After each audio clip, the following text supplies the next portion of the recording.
خلصت مذاكرتي، بس حاسة إني تعبانة شوية. ليلي يا ليلي، يلا نلعب دلوقتي، نتسلى سوا شوية. مش قادرة يا ديدو، لسه عندي حاجات لازم أخلصها. وهنا بدأت الحكاية. أنا ليلي، وأحياناً بحس إني مسؤولة أكتر من اللي أقدر عليه. تعالوا نشوف حكايتي. ليلي، ممكن تراجعي مع ديدو الهومورك بتاع الإنجليش؟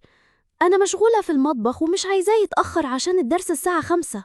ماشي يا ماما، هاجي دلوقتي. ياه، أخيراً حد هيساعدني. يلا نبدأ يا ليلي. دي طنط فيفي، أكيد عايزة تبعتني في حتة هي كمان.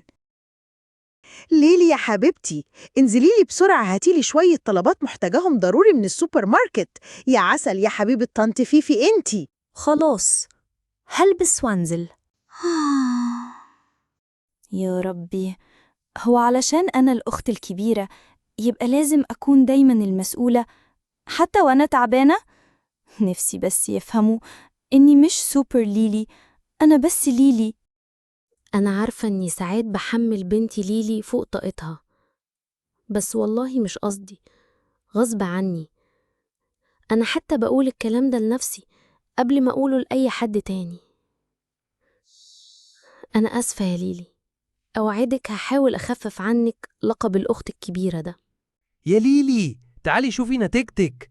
مبروك يا بطلة، جبتي 100 من 100 في كل المواد، وطلعتي الأولى على مدرسة كمان.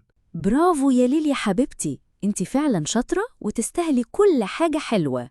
هي ليلي شاطرة قوي، يا رب أبقى زيك لما أكبر. أنا بحبك قوي يا ليلي، وكلنا بنحبك قوي.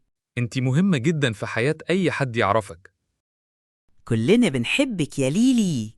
ألف مبروك التفوق يا بطلة، يا فخر العيلة، يا أم 100%. يا ليلي، انتي أكتر واحدة بنعتمد عليها في العيلة كلها، بس ما تقوليش لحد، ده سر بيني وبينك.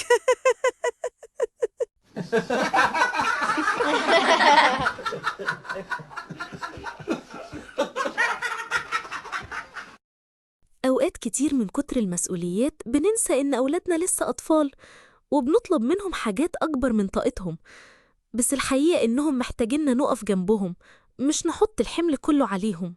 إحنا محتاجين كلنا نراجع نفسنا ونتعلم إن الطفل من حقه يقول لأ، بس يتعلم يقولها بذوق واحترام ومن غير خوف. يقول لأ لو تعبان، لأ لو مش قادر، لأ لما يكون الحمل أكبر منه. وإحنا كأهل لازم نسمع الكلمة دي ونحترمها زي ما بنفرح لما يقول حاضر. أنا بتعلم ده كل يوم من ليلي، وكل مرة بشوفها بتستحمل بفهم قد إيه إحنا محتاجين نطبطب قبل ما نطلب. كل طفل محتاج يسمع أنا دايماً جنبك، أنت مش لوحدك، ولادنا أمانة عندنا مش ممتلكاتنا. انتوا اتفرجتوا علينا لحد هنا، يعني أكيد بتحبونا شوية. طب لو بتحبونا بجد اعملوا لايك وسبسكرايب علشان تفضلوا معانا في كل الحكايات. وما تنسوش تقولوا لأصحابكم كمان. عايزين نلعب كلنا مع بعض. كل يوم حكاية مع ديدو وليلي. ديدو وليلي. استنونا في الحلقة استنونا الجاية. في باي الحلقة باي. الجاية. باي باي.